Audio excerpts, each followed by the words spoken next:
Welcome to the Build on Beauty podcast, where beauty is born skin deep. Now, here's your host, author, speaker, entrepreneur, Cornell Jermaine.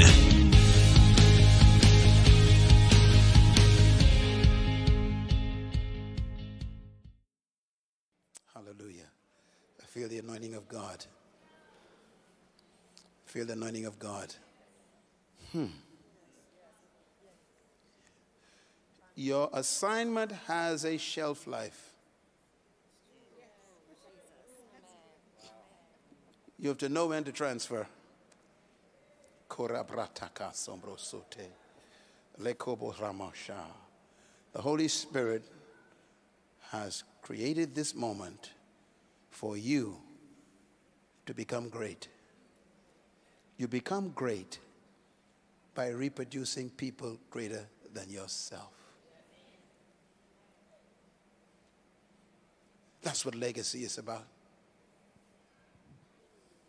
Don't be afraid of people being greater than you. Produce them. It is better for you that I go away. Because if I do not go away, you will not do greater works. You are my legacy.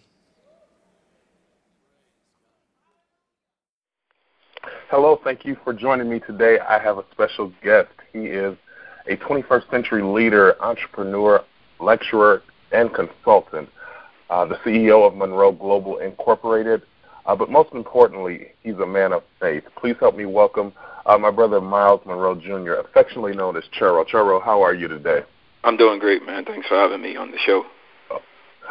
Thanks for joining me. I'm excited to talk to you today. You're fresh off the plane from Israel. Give us a little highlight on that experience. Yeah, man, that was great. We actually just came back 2 days ago. I spent the last 2 weeks in Israel, but our trip is actually about 10 days. But as an organizer, I like to go over and make sure everything is squared away before our delegates come. But this is something my dad has been doing over the past 35 years. Him and my mother went to Israel every year and took a group with them. And the purpose behind it was so that, folks who have been reading the Bibles their entire life and who's been following the Christian faith, they can actually go to the land where, the Bible was written from and see all of these stories and these prophecies, see them come to life before their eyes. It's one thing to read it and trying to imagine what it would be or what it looks like. But to be there and to see it for yourself, it's amazing. And it's something that, I've been doing along with my parents, not every year, but, a few years in between I might have missed.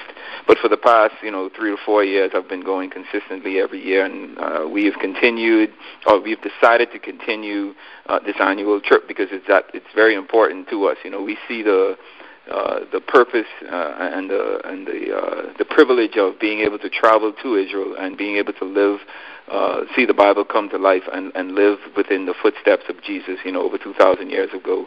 And every time we go, every group that we take, there's something there's an experience that they have that it's life-changing, and this group wasn't short of that experience. Everyone that went on the trip this year, at the end of the trip, they were so appreciative of this opportunity, of the teachings that they received, of the places that they were able to visit, and it's something that we definitely want to continue in years to come.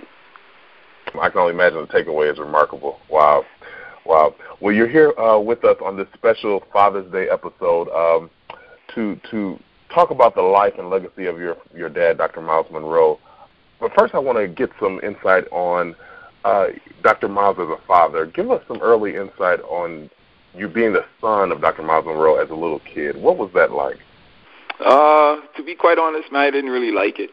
There was just, obviously being the son of someone that is very well known and respected, there was a certain expectation that was placed on my life, and I felt that there was a magnifying glass on me, at a very young age, and it wasn't too I wasn't too happy about that.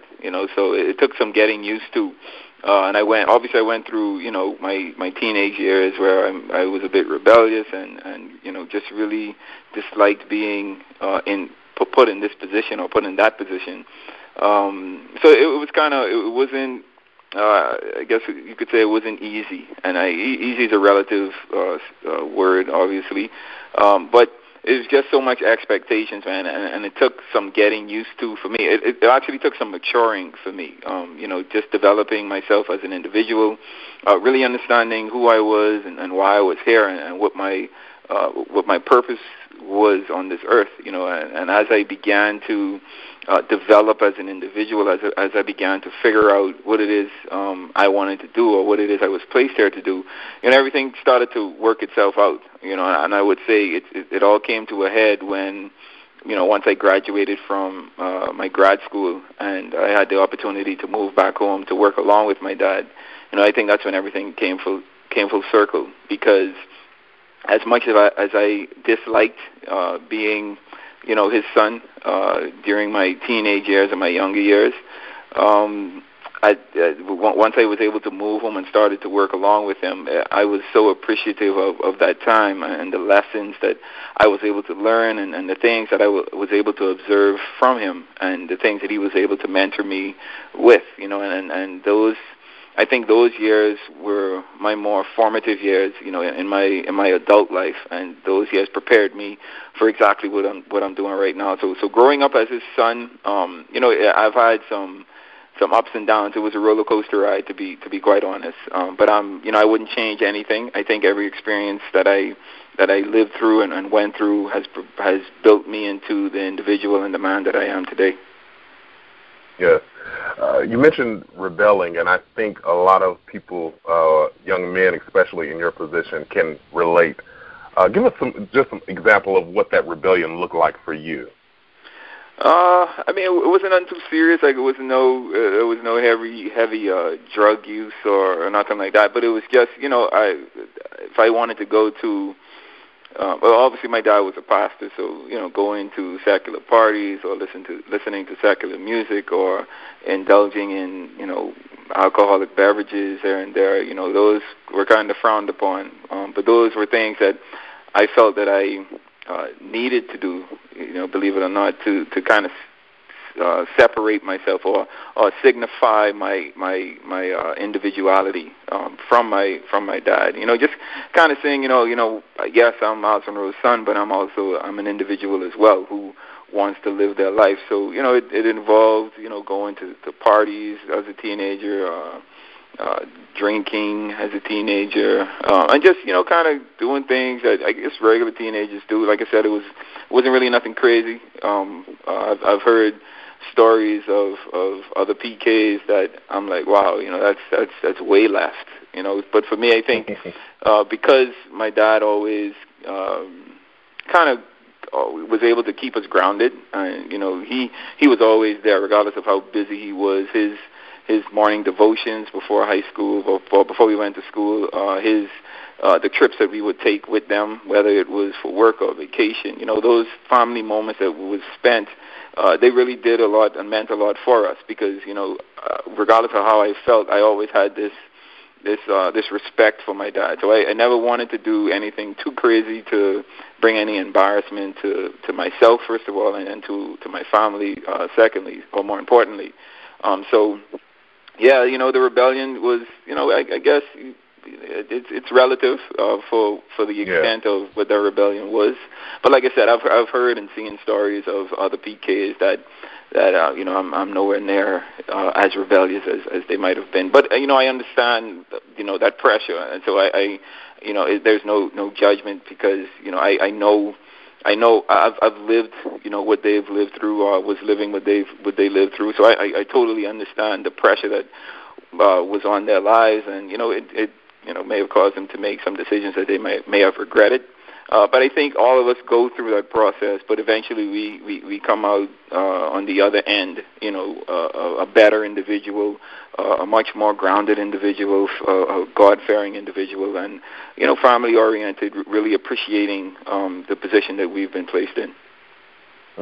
With that in mind, I'm curious, how did Dr. Myles handle the discipline of you or the correction in that? How did he handle that during those years?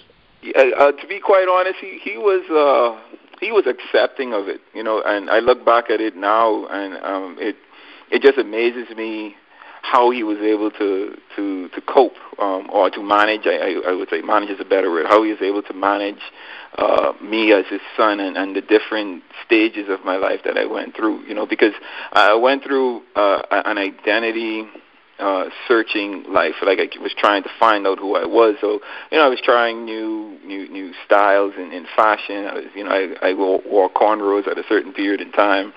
I wore baggy clothes. I did all of those things that I knew, looking back on it, my dad may not have been quite comfortable with it or quite accepting of it. But he understood the development process that I was going through or that I had to go through. And he was just there along the way to, lend his advice, share his opinions. He was firm in some instances where, there were some things that he wasn't going to allow to happen or some lines that he wasn't going to allow to cross. But he was an amazing father, man, in that extent. And, he was just such a good manager of people, different personalities. And, I wasn't an exception. He did, I feel, the best that he can as a father, just allowing me to go through that growing process and to really learn myself and define who I was as an individual.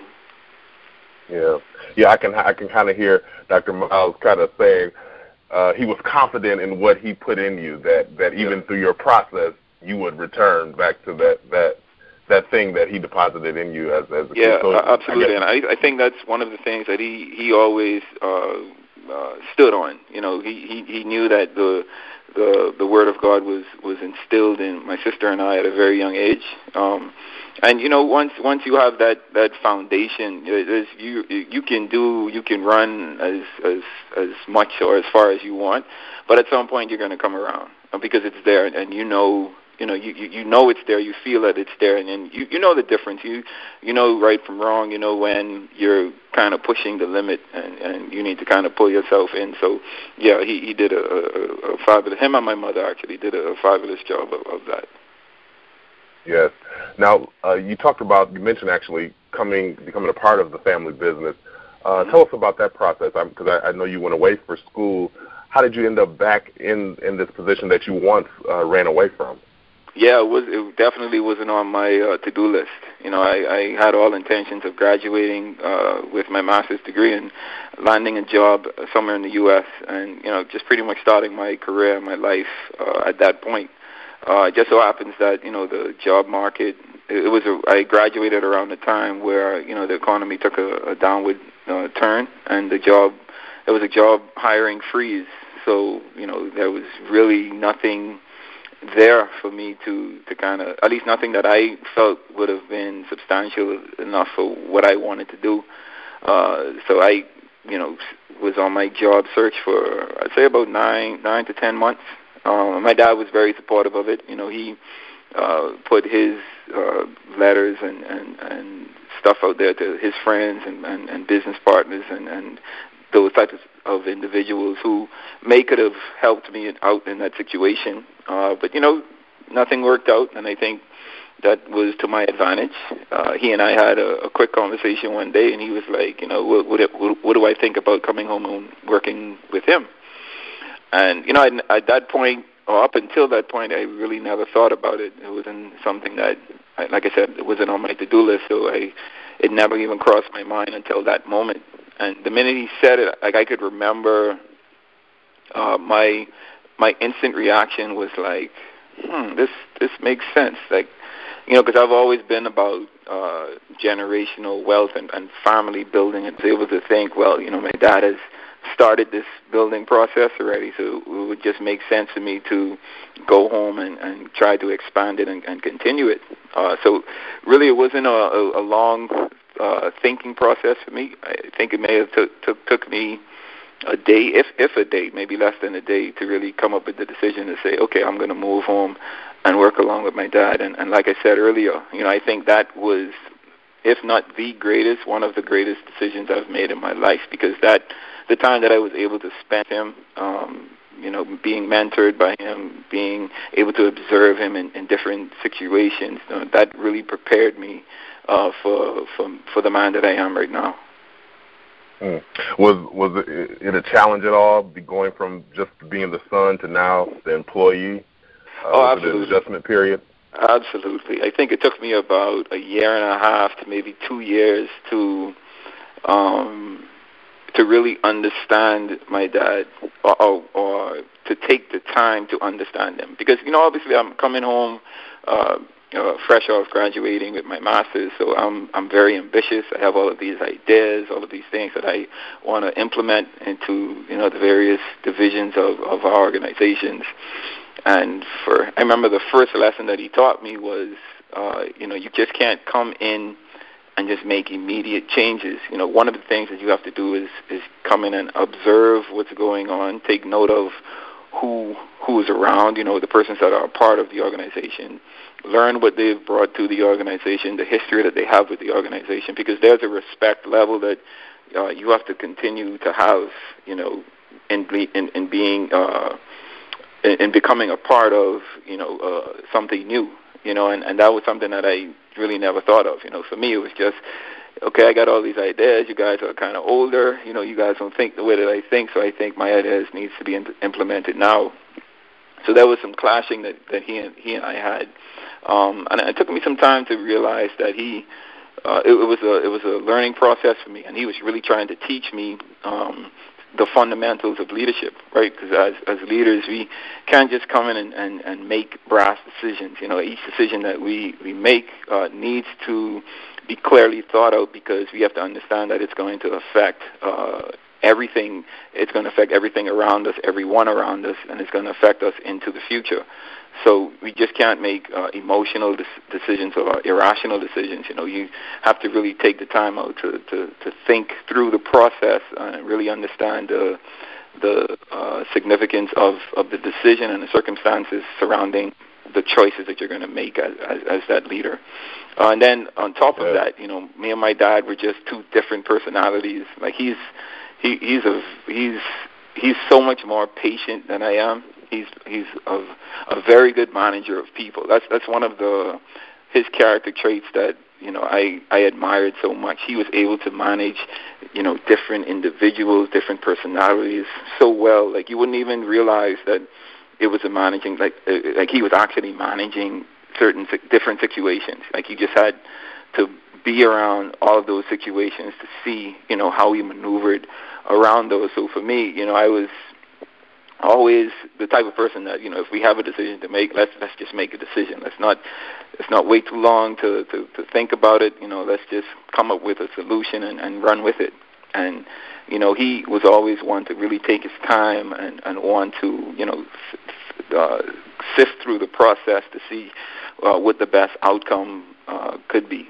And it took me time to learn that. Like I said, as a leader, we have to be very patient with each situation, because each situation is very it's going to the decision that we make in those situations is going to affect us 5 to 10 years from now. But once I was able to really understand that process, I think he and I we hit this gear where everything just started to work much more consistently, much more smoothly, and the ideas that I wanted to initiate, he was more open to and more accepting of, and we found a way to really gel our ideas and combine his strengths and my strengths, and where he was weak, I was able to provide my strengths in those areas, and him the same. Where I was weak, he was able to provide his strengths in those areas, and I think we were able to strengthen each other, and that's definitely one of the things that I appreciated about that time. Wow. What was that period time-wise? How many years was that prior to that? That was about, so I moved home at the end of 2000 or maybe the mid-2009. So that was about 4 to 5 years.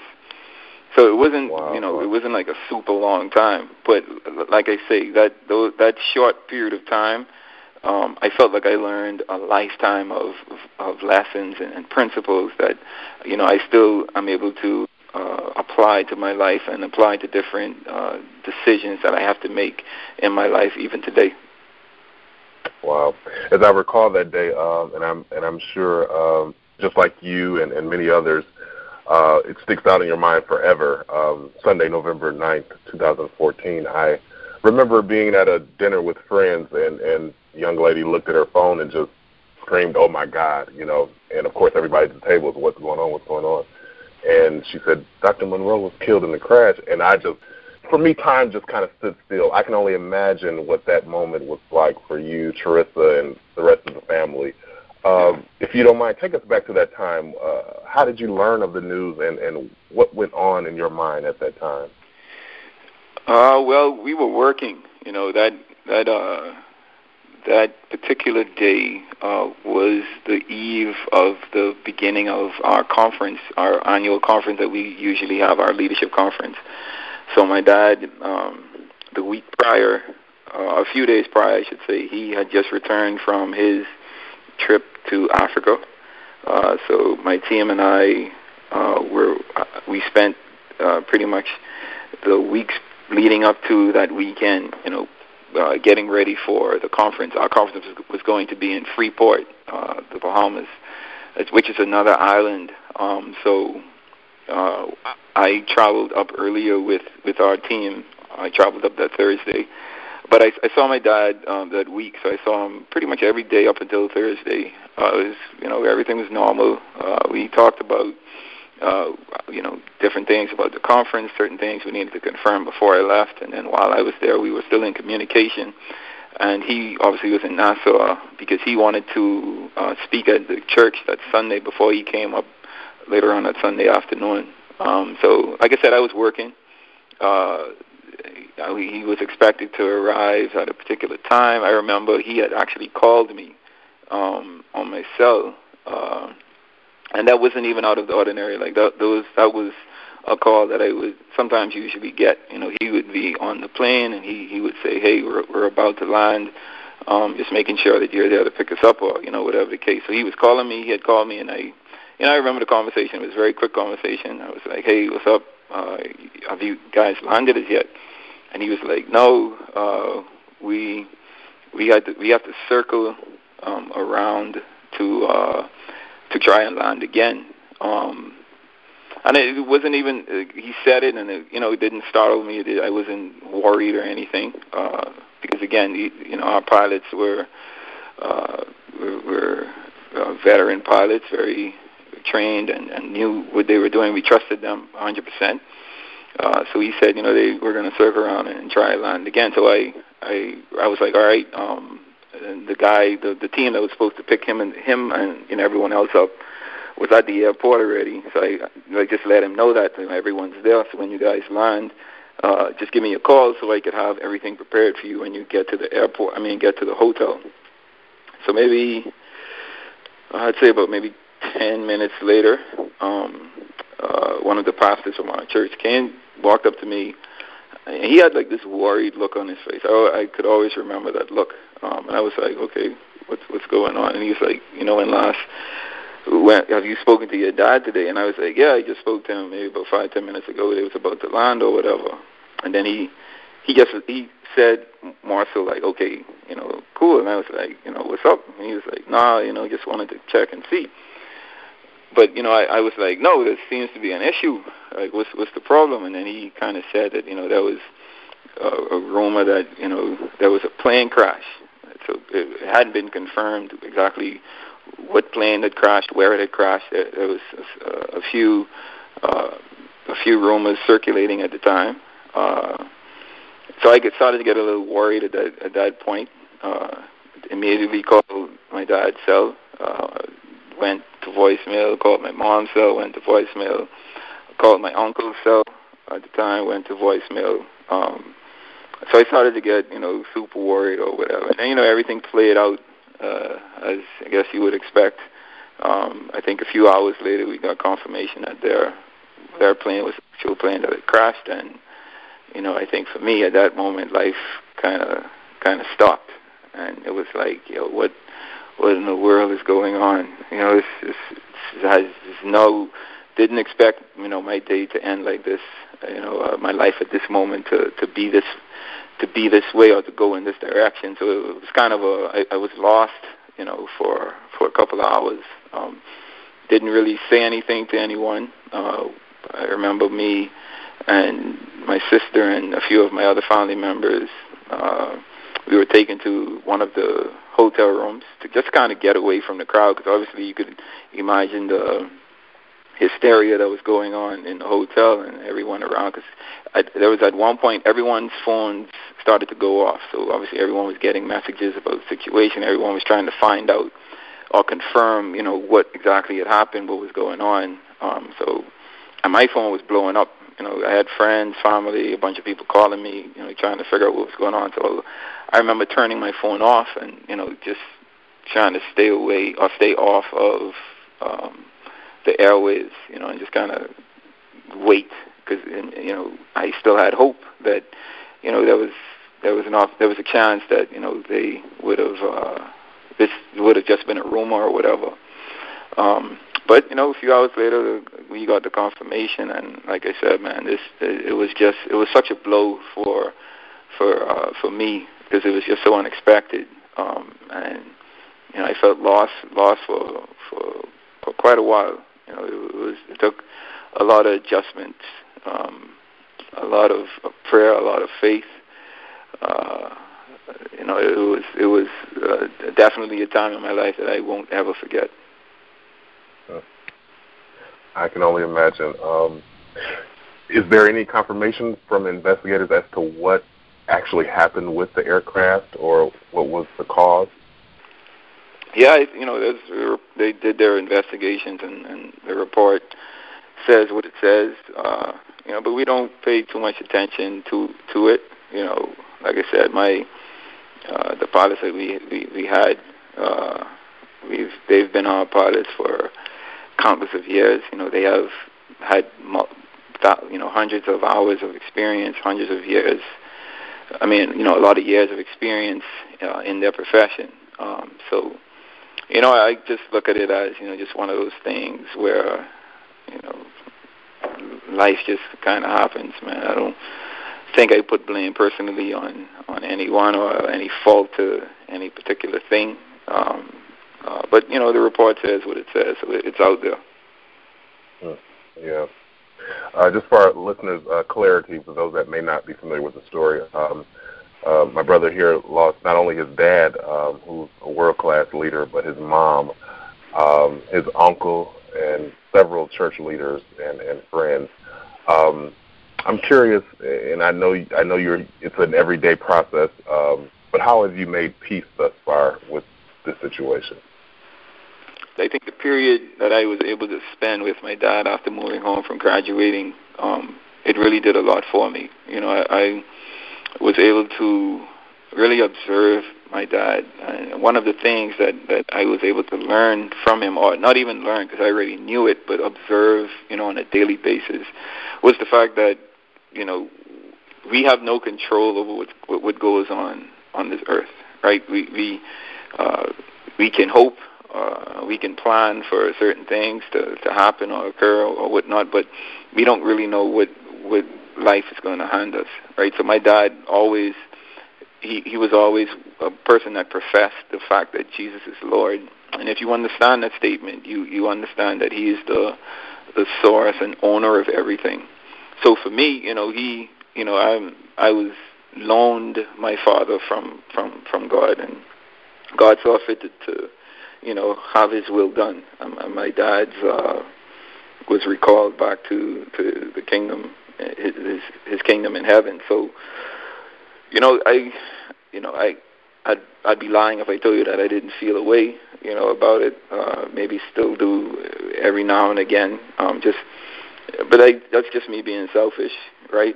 We kind of want things to go our way sometimes, and we want life to be easy, and us not have to work super hard. But that's really not what it's about. I think the testimony in it is that we're able to really come out on the other end stronger in our faith, believing even harder what we believed before, the situation that we went through. So for me, I just use it as a testimony for making it through unexpected situations.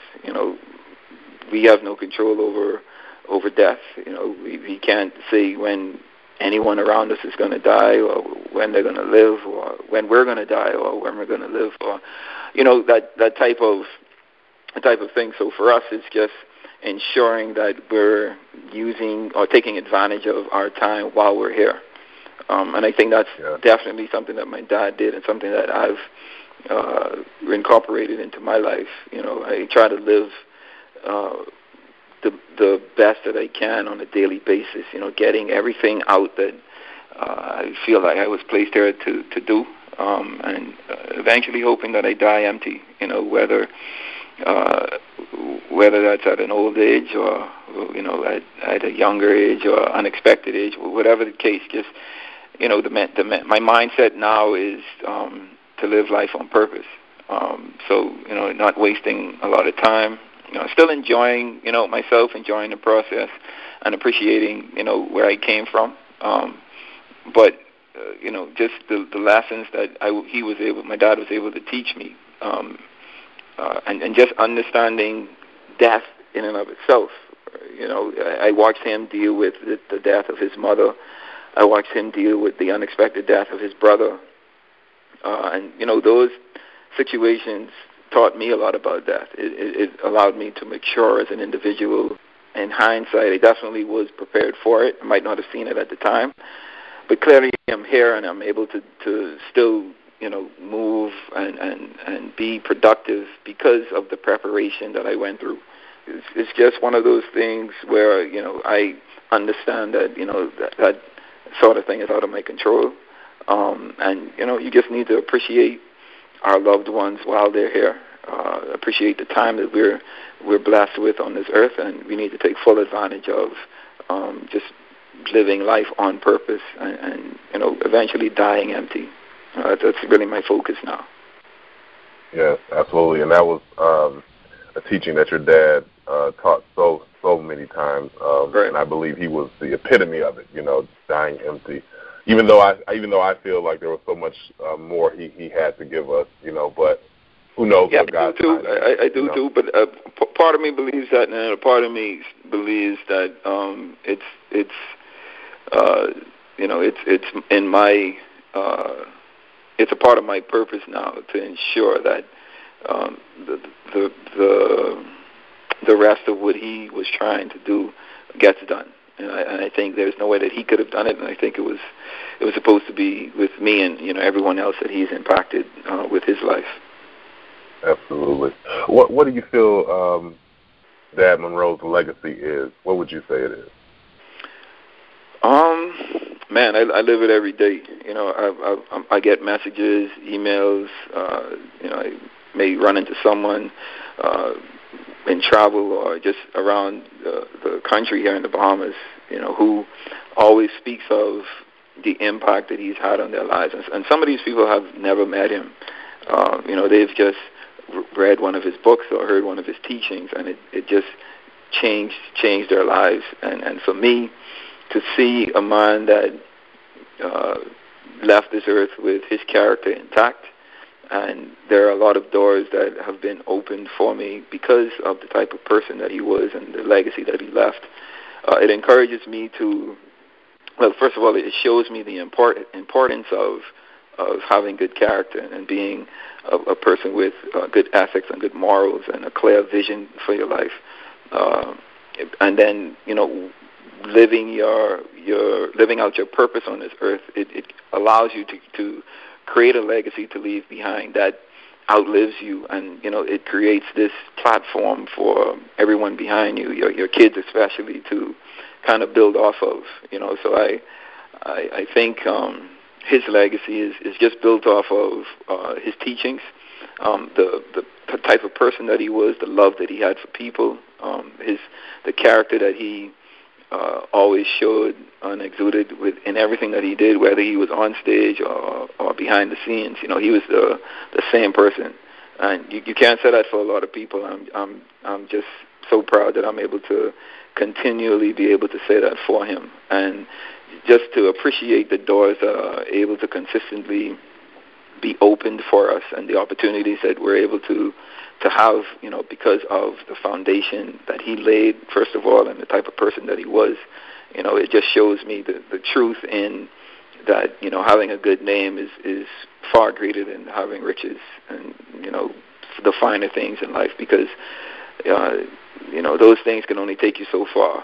But having a good name, it can bring more wealth and more recognition to, a lot of things, and it just gives a lot more opportunities for the things that you or that the generation after you may want to do. And I'm living proof of that. So, that sticks with me, and I hope to live up to those expectations one day as well. Yes. I think you're doing an amazing job. And speaking of living the legacy, you're the president and CEO of Munroe Global. I'm just curious, being in this leadership position, are there ever moments that you say to yourself, oh, my gosh, I sound like my dad? Does he come through it at any times now that you're in this position? Absolutely. I've been saying that since 2014. And I used to run away from it. I used to kind of cringe when that I would be like, man, this is something that my dad would say, or this is something that my dad would do. But I've learned to realize, like, man, it's in me. It's who I am, right? My actual name is Myles Munroe, and that's not by happenstance. I'm a fruit off of that tree. I'm the next generation of the seed that my dad has produced, and my hopes is to outdo and do greater things than what he did. That's not me being overconfident or zealous or whatever, but it's just understanding how this generational leadership works, right? If I don't do far greater than my dad did, then I'm not trying hard enough. He has laid a great foundation. He has given me the keys and the principles that I feel that I need, and some of them, I'm going to have to learn along the way. But the goal definitely is to stay grounded, stay always wanting to learn. I think there should never be a period in our lives where we feel, okay, we've figured it all out. There's no need for us to learn anything new, because at that moment is when we lose track of life and who we are and who we could or should be. But the continuous want for knowledge and understanding and being able to apply that knowledge and create wisdom in our lives, I think that should be the goal of all of us. Whatever position we are in life, whatever aspect of life we're in, being able to gain information, apply that information, and be wise in that application, I think it speaks wonders. And that's something that my dad used to say all the time. And I'm a chip off the old block, man. So I don't run from it at all anymore. Wow, amazing. As we close, you're quoted as saying, "I consider life to be one of the greatest teachers." Mm-hmm. Share with us one of life's greatest lessons. What is one of the greatest lessons life has taught you? Well, definitely one of the things is we have no control over what happens, right? The only constant in life is change. But faith, to me, has become more real now than it has ever been before. And I understand, how faith works. Faith isn't just about believing in something and then when it comes true or when it comes through, it's all good. Faith is believing in something, and when it doesn't happen, your faith continues. You don't lose your faith. And, that was a valuable lesson for me, because going through this process of losing my parents, I thought I had it all figured out. I was going to work along with my dad and kind of manage the organization with him. But life had it that, he wasn't going to be here, so I had to figure out, what it is that I'm going to do moving forward. Am I just going to kind of give up and go a different route? Or, am I going to stick to it and understand that, this is what life is. Life is unpredictable, and it's all about adapting to the change that we experience. So for me, one of the most important lessons that I've learned is just having faith and the importance of having faith and ensuring that you don't lose faith regardless of what we go through, because it's very easy to lose faith. And the reason is because sometimes we put our faith in the wrong thing. We put our faith in people, we put our faith in our jobs, we put our faith in our paycheck, our salary, and once those things are taken away from us, we don't have anything to ground our faith on. But if our faith is in the right place, which is our source, God Himself and the kingdom of God, then regardless of what happens, we're always able to lean on this word that God has given us to continue with life and just develop and reinvent ourselves through each process that we go through. Amazing. Well, Cheryl, my brother, I appreciate you joining me. Thank you. Tell our listeners how they can connect with you and just learn more about what it is that you guys have going on.